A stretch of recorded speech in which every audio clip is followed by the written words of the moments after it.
There's an Andy Grammer song called I Wish You Pain. And this is a sentiment that I share. I believe in this. You, dear watcher, listener, I wish you pain.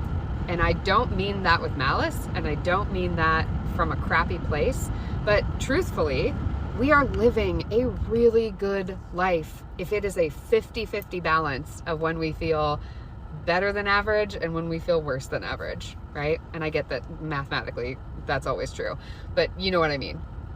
If there's a baseline that's neutral and we get to feel better than neutral 50% of the time and worse than neutral 50% of the time, we've got it pretty good, right? But we suffer so much when we get this asinine idea stuck in our head that life is supposed to be good all the time, that it's supposed to be positive, that it's supposed to be happy. Like, I want to be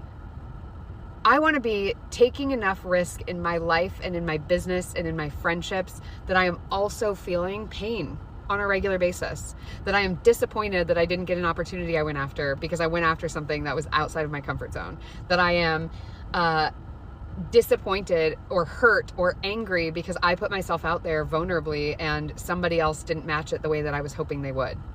I also want to feel how freaking incredible it feels when I put myself out there vulnerably and somebody does match it the way that I hope they would. And I don't get to have just one without ever feeling the other, right? There's no way, Brene Brown says there's no way to engineer risk out of vulnerability or vulnerability out of risk, right?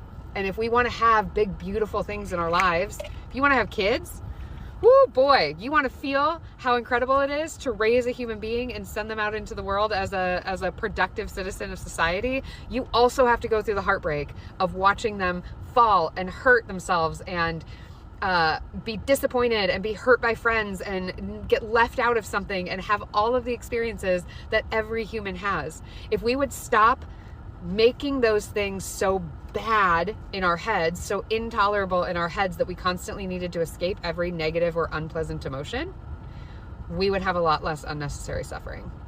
So I guess the moral of the story here is pain is required.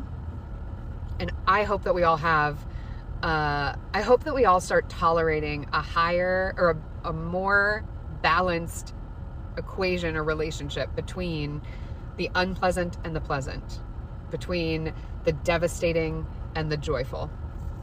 And if you want support learning how to feel both and how to find some neutrality under them, how to find purpose in them, let me know. We can talk about it.